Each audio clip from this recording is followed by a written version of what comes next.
So those consultation requirements, while they may not appear to be a big deal or a key modifier of the charging policy clarifications, I think that set of consultation requirements and best practices will materially help to address some of the types of concerns that we've seen raised by the early CFAA.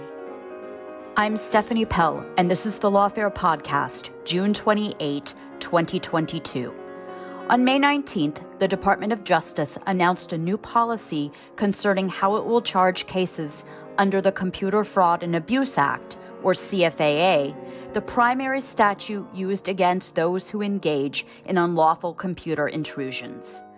Over the years, the statute has been criticized because it has been difficult to determine the kinds of conduct it criminalizes, which has led to a number of problems, including the chilling of security research. I sat down with Andrea Matwyshyn, professor of law and associate dean of innovation at Penn State Law School, to discuss DOJ's new charging policy and some of the issues it attempts to address. We talked about some of the problems created by the CFAA's vague terms, how the new charging policy tries to protect good faith security research, and the significance of the requirement that prosecutors must now consult with the Computer Crimes and Intellectual Property section at Main Justice before charging a case under the CFAA. It's the Lawfare Podcast, June 28th. Andrea Matwyshyn and DOJ's new CFAA charging policy. Andrea, on May 19th, the Department of Justice updated its policy guiding charging decisions under the Computer Fraud and Abuse Act. And in many respects, this change in policy was significant news. It affects all prosecutors who are charging cases under the CFAA. And there are three significant components of this new charging policy, and I'd like to talk about each of them in turn with you. But first, we should remind our listeners about the CFAA's two core provisions. In other words, what does the statute prohibit? Before I answer your question, Stephanie, I must disclaim that my comments here today are entirely in my capacity as a professor and in no way are attributable to any government agencies with whom I collaborate or to which I am currently appointed. So, to answer your question, the Computer Fraud and Abuse Act has two core provisions that are used in slightly different ways. The first is the provision prohibiting access without authorization, and that's 18 U.S.C. 1030 A1, 2, 3, 4, 5.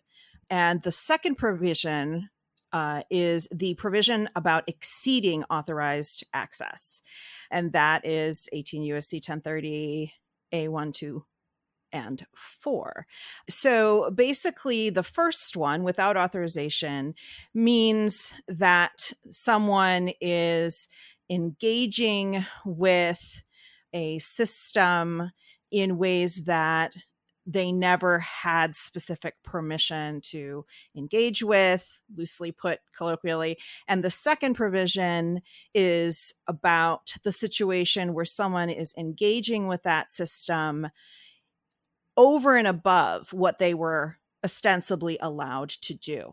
But of course, the problem is that these core terms, without authorization and exceeding authorized access, they're not expressly defined by the statute, at least not in a way that allows for them to necessarily easily map to technology, behaviors, and conduct clearly. So that meant that in practice over time, these provisions, while they could be cleanly applied in some cases, in some other types of cases, there were ambiguities that arose, in particular with the question of what it means to exceed authorized access. And so that's sort of a quick and dirty intro to the legal moment that we find ourselves in that was part of the motivation, I suspect, for DOJ releasing the clarifications in the guidance that happened on May 19th. And in fact, over the years, a number of scholars, including yourself, have been essentially explaining the concerns about the lack of clarity surrounding these terms, these core provisions of the statute. You and others have warned that they have and could lead to very bad charging decisions and outcomes. Can you give us some examples of actual cases or the kinds of cases that could be charged under the CFAA that have raised significant concerns? Sure. So one of the articles that I wrote called Law of the Zebra introduced the idea of a category of potential CFAA violators that might be termed contract hackers, meaning that these are situations that arise in civil contexts where contractual promises and the constraints of the CFAA start to clash. And we could say that there are 4.5 kinds of contract hackers, and I'll walk through each of them in turn here. So the first set of contract hackers, we might connect with the case of US v. Lori Drew, where a regular user violates the terms of use of a website, for example, and the nature of the violation provides enough concern that the mere contract breach there is used as the hook for building out a CFAA claim. So in other words, the argument would be that the breach of contract was the act of exceeding authorized access, and therefore it is enough of a transgression to criminally charge under the CFAA. So the reason that that kind of a formulation would be potentially problematic is that, as we all know from clicking on things on the internet, terms of use today have become very long and in reality unusable, at the point at which a website's terms of use are longer than War and Peace and can be amended in the opinion of the drafter, the website, at any point in time. You start to get into a situation where the contractual consent to that kind of a thing is really pushing up against the fictional rather than the real nature of reciprocally induced, bargained for consent for things of value being exchanged, which is kind of the first-year law student magic lingo of contract law.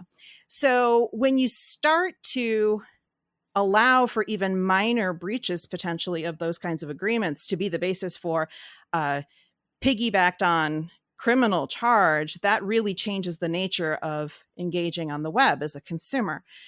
And that same dynamic plays out also in the next few kinds of contract hackers. So the second is the situation where you have an allegedly disloyal employee or business partner that is perceived to be violating a permitted use policy of an enterprise, or violating the terms of an employment arrangement.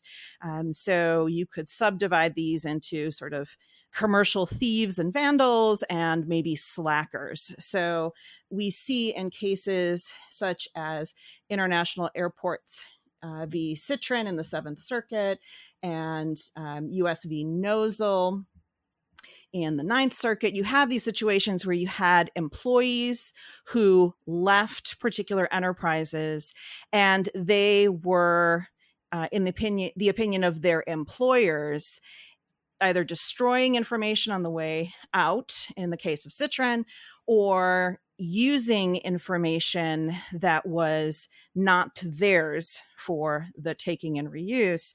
In the case of Nosal, and there was some credential misuse as well, and enlisting the assistance of another third-party employee. It was complicated, but basically you end up with the Seventh Circuit and the Ninth Circuit taking different analytical approaches. So the Seventh Circuit adopted kind of a loyalty test that at the magic moment that an employee decides to engage in computer-ish conduct that violates the interests of the employer, that is a sort of magic moment of disloyalty. I'm caricaturing a little bit, but not that much. And that from that point on, the access is not fully authorized. The Ninth Circuit took a more restrictive approach, a more protective approach of, we could say, startup culture, and tended to cleave more closely to the questions of technological barriers. And so, obviously using someone else's credentials and impersonating that person to log into a system, that's relatively clean cut as an act of unauthorized access. So those disloyal employee cases are the ones where contractual promises of employment and the CFAA potentially clash. The third set are the entrepreneurs and builders who are sometimes using techniques such as screen scraping and data aggregation, and they are using access that is sometimes made available by particular companies through public websites or using APIs in ways that the builder may find problematic. And so in those cases, you see a concern about whether, even though the data is as a technological matter available, whether it is exceeding authorized access. And that was part of what was at issue in the HiQ v. LinkedIn case, which was a screen scraping case, which was influenced by the outcome in the latest Supreme Court case on point. So that is the third case that has been Van Buren inflected, and also connecting to the guidance that we see coming out of DOJ. The fourth case deals with security researchers. So particularly when you contractually hire someone to penetration test your operations or to do a code audit or to otherwise engage in even social engineering attacks on the physical security of your enterprise to get into your server room or whatever it may be, there are situations that can arise where the lines of the scope of the permitted conduct in connection with the penetration test are not crystal clear, or sometimes mistakes can happen either in the conveyance of information to the researcher or the penetration tester, or an unintentional fat finger move by the penetration tester. Or particularly with security researchers, sometimes the interfaces themselves are not communicating where those lines are as a matter of their technology design. So this was something that came up in the Digital Millennium Copyright Act, Section 1201 anti-circumvention context.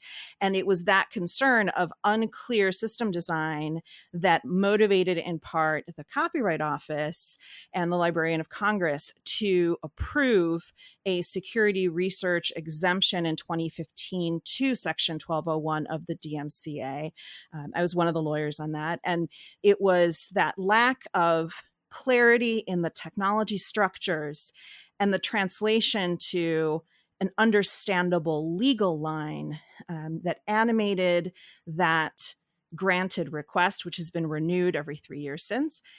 And it also shows up as a consequence in the DOJ guidance, which does a shout out to precisely that DMCA 1201 exemption for security research. I'm going to have you stop there for a moment, because I do want to you've started to talk about the guidance, and I do want to walk our listeners through that carefully.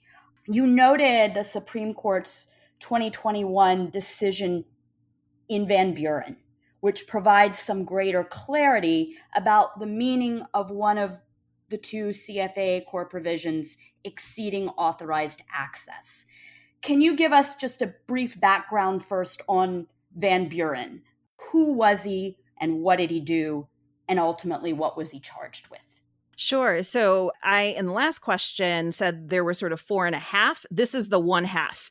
There is a repeating set of cases that deal with government employees abusing access to databases of citizens, the public's information. And so here we have a case where a former Georgia police sergeant, Nathan Van Buren, used his patrol car computer to access a database and retrieve information about a particular license plate in exchange for money that he had been paid by a third party who turned out to be an FBI informant. And so basically Van Buren used this database for a purpose that was not within the scope of his employment, because this was a personal errand for cash rather than the investigation of an official case through the Georgia Police Department. So he was charged with exceeding authorized access under 18 U.S.C. 1030A2. And the term, again, exceeding authorized access is defined as accessing a computer with authorization and to use such access to obtain or alter information in the computer that the accessor is not entitled to so obtain or alter, as defined in 1030E6. So Van Buren was convicted by a jury and he was sentenced to 18 months in prison. He appealed to the 11th Circuit, and the basis of his appeal was the claim that exceeding authorized access only refers to those situations where the information that was obtained doesn't fall within categories of information that the accused was entitled to access. And in this case, he could access those categories of information in his capacity as a police sergeant through his patrol car computer. But this was just a different kind of sort of hidden agenda, but that doesn't mean that he didn't have permission to access that kind of information, Van Buren argued. So how did the court ultimately resolve the question about whether his conduct constituted a violation of exceeding authorized access under the CFAA?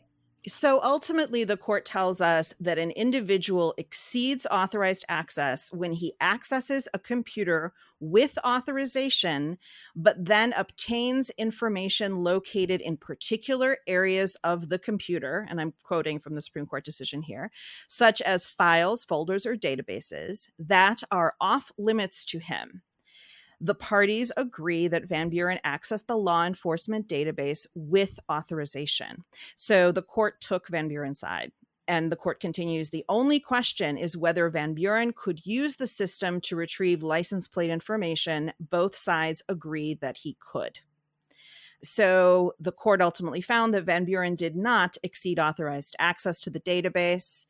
And therefore, the court reversed the judgment of the 11th Circuit, remanded the case, and gave us some clarification that exceeding authorized access will be read by the court to at least loosely map onto the reality of technology access rather than the hidden agenda of the particular person doing the accessing.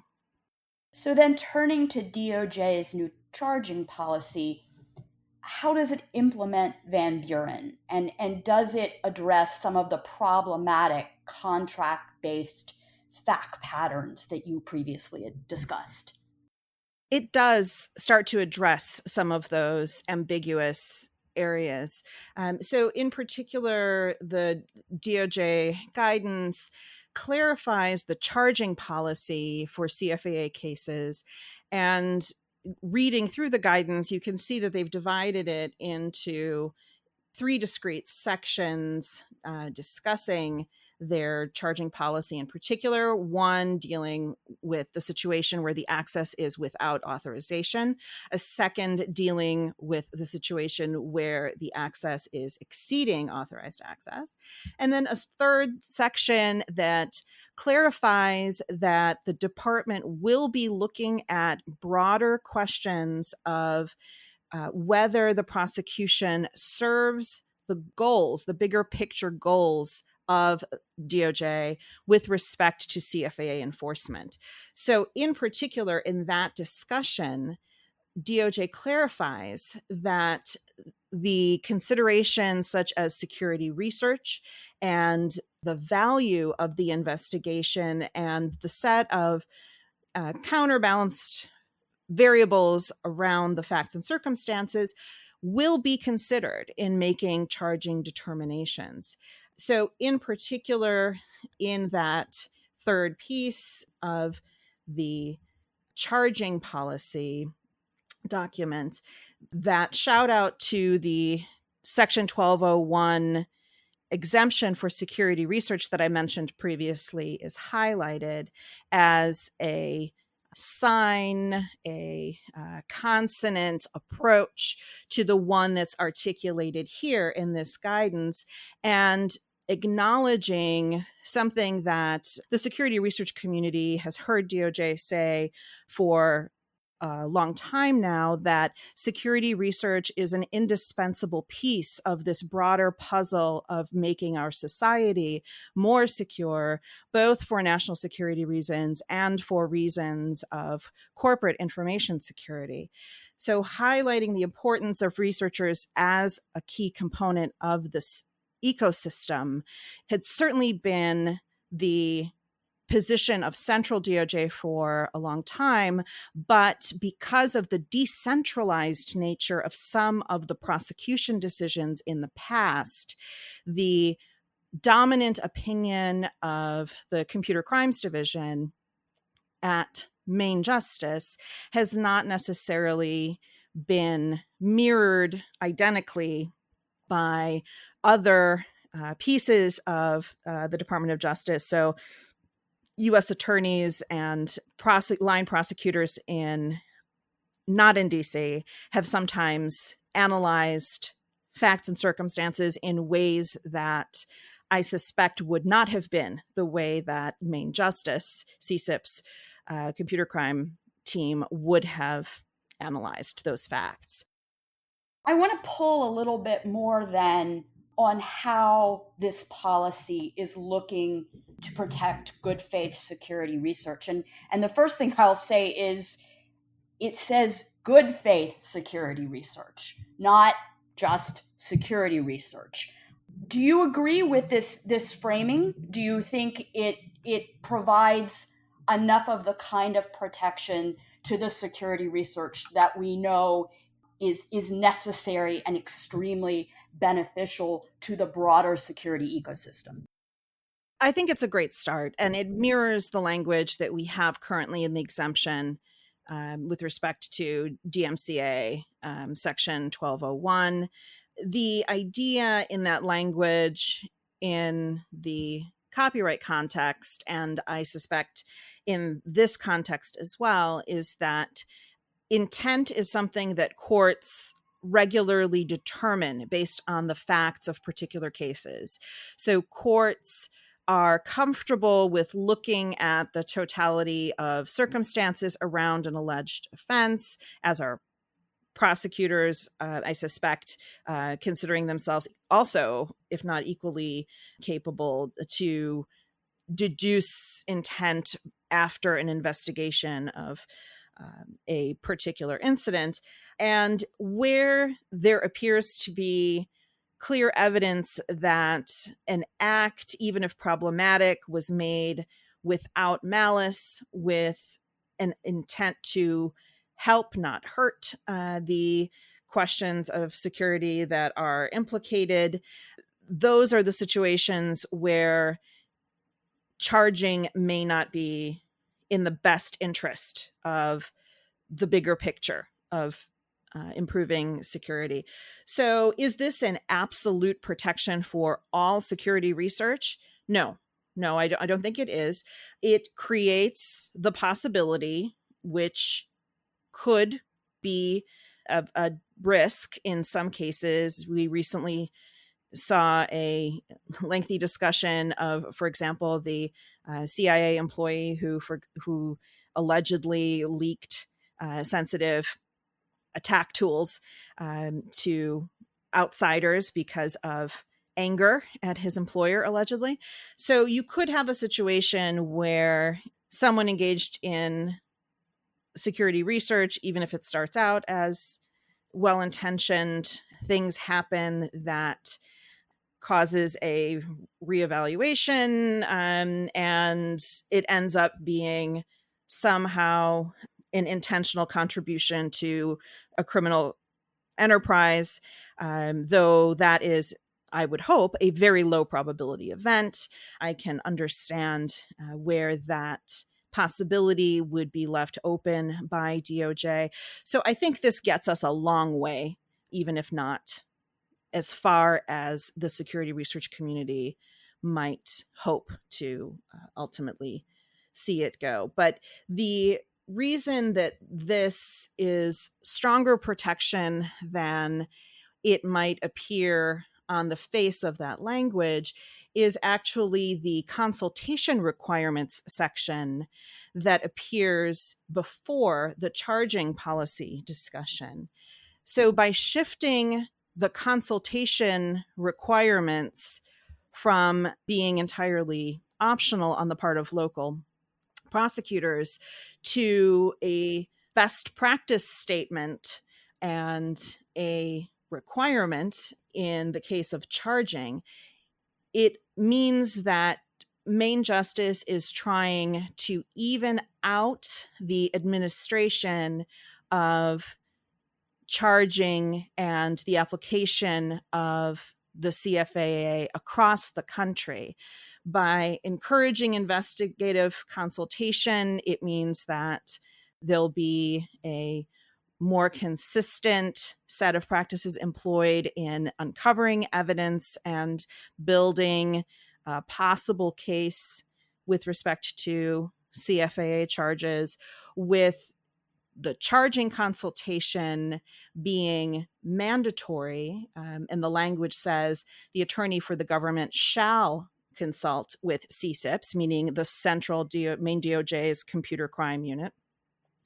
And so there you ensure that the CSIPs folks who are deeply engaged in the day-to-day of the information security industry, the computer security implications of national security, and have a good handle on broader goals for improving our country's security as a whole, that those bigger picture considerations are effectively filtering in, or at least more effectively filtering in, to those local charging decisions.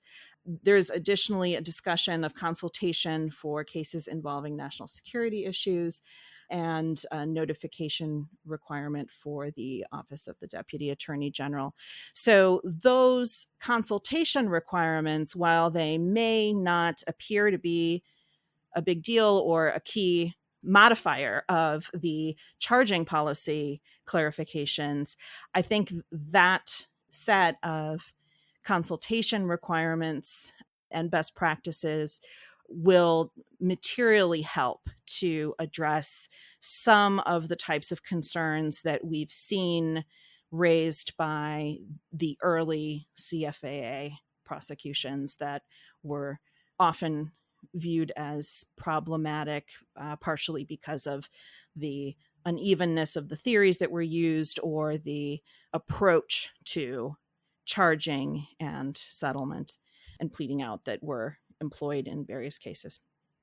I think that you're very right to point out the significance of this aspect of the policy guidance, which may not be readily apparent because it's internal DOJ process, but it's been quite a long time coming, and it will be interesting, again, to see over time how those internal processes might shape ultimately the charging decisions that we see occurring, across the country.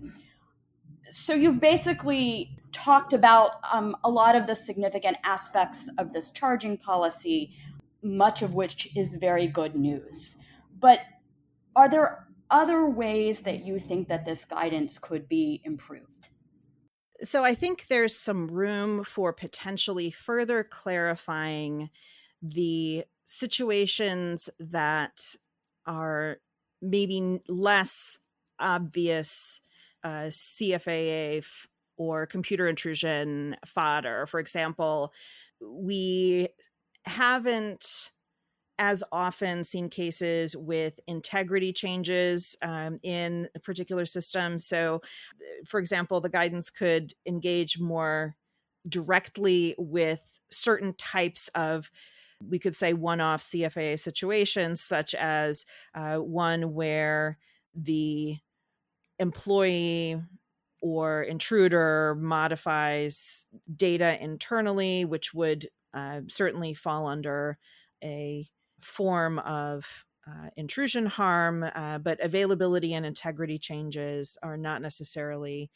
identical in their treatment and response as a technological matter. On the availability front, the problems of botnets are growing, unfortunately, increasingly common. And we see ransomware similarly plaguing critical infrastructure systems in particular. So there's some room for clarification in the discussion of the definition of exceeding authorized access that the guidance provides. I think it was written with an eye to confidentiality changes more than availability and integrity changes. There could be a discussion added on juvenile charging in particular. Sometimes the juvenile cases are ones that become, at least for policy reasons, complicated because of children not being fully developed in a cognitive or moral sense, but yet some of these kids who demonstrate the most sophisticated attacking potential may grow up, assuming they turn toward good faith security research, to be some of the next generation's most prodigious researchers, because there's certainly much skill involved in becoming a top flight security researcher. So you don't want to see a situation where kids are not given that chance for redirecting their skills in socially productive ways. And I think that might be one of those areas that will be most influenced by those consultation requirements. But it is something that could be added with a bit more direction for juvenile situations of computer intrusion. Scraping also wasn't expressly discussed here, though the Ninth Circuit vacated the original ruling in the High Q case and sent it back for reconsideration. Van Buren, according to the Ninth Circuit, reinforces their earlier determination that accessing a public website doesn't constitute a problem of access without authorization under the CFAA. DOJ has, in conference talks in the security community, explained that scraping publicly available information and port scans without more are generally not considered by the department to be a basis for a CFAA charge. And so putting that approach in writing could be another addition that would be useful.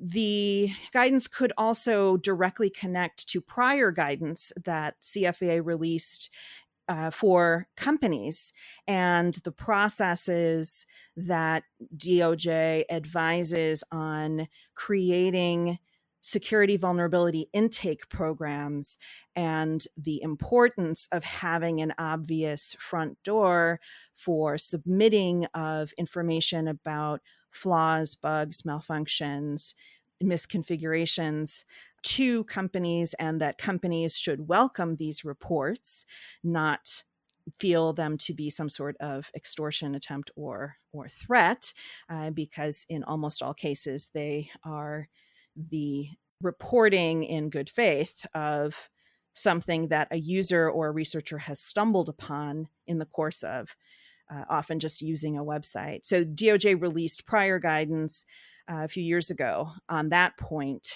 that was important, but I think underappreciated in its impact and its important framing of security as a duty on the part of companies, not merely a crime that the reporting of a security flaw is not necessarily, and in most cases, not the kind of CFAA concerned conduct that DOJ would view as problematic, because reporting security vulnerabilities before they are widely exploited is a good thing, and fixing your systems and iterating your security knowledge is a good thing.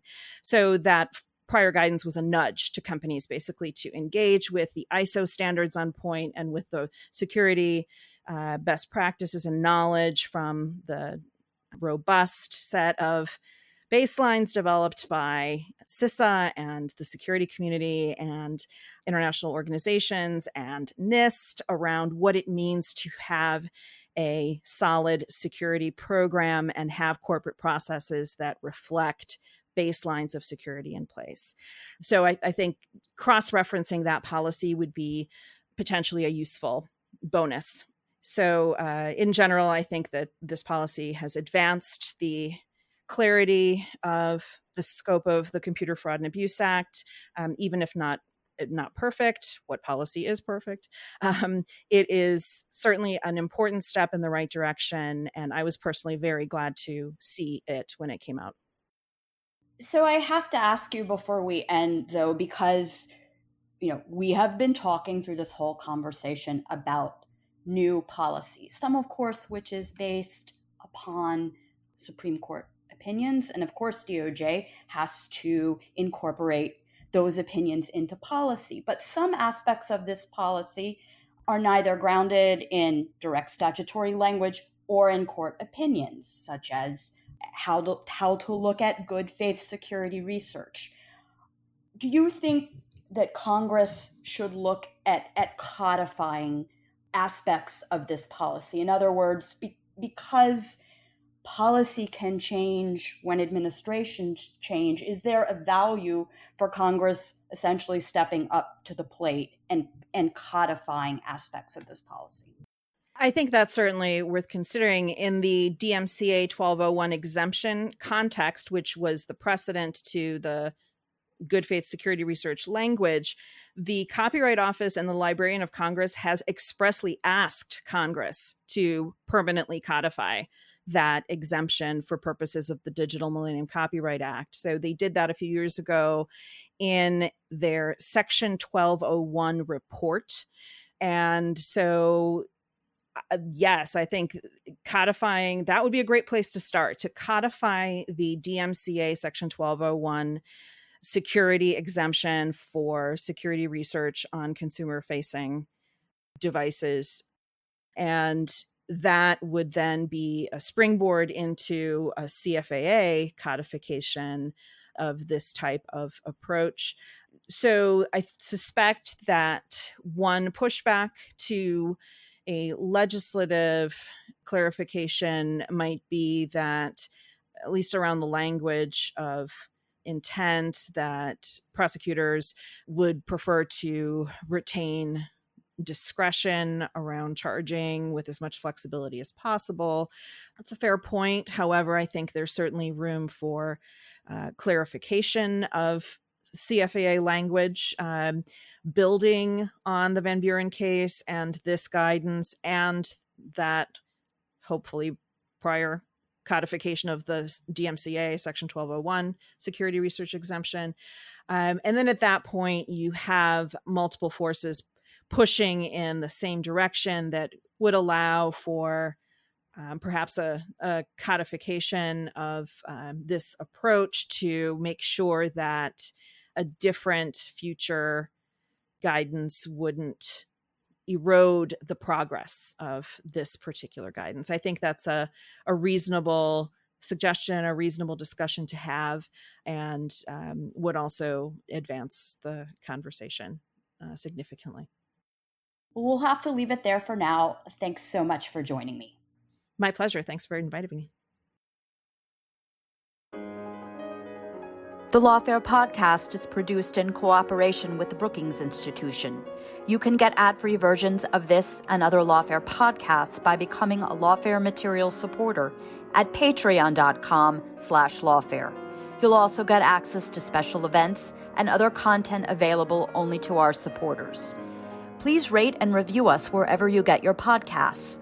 Look out for our other podcasts, including Rational Security, Chatter, and our latest Lawfare Presents podcast series on the government's response to January 6, the aftermath. Check out our written work at lawfareblog.com. The podcast is edited by Jen Patja Howell, and your audio engineer this episode was Kara Schillen of Goat Rodeo. Our music is performed by Sophia Yan. As always, thank you for listening.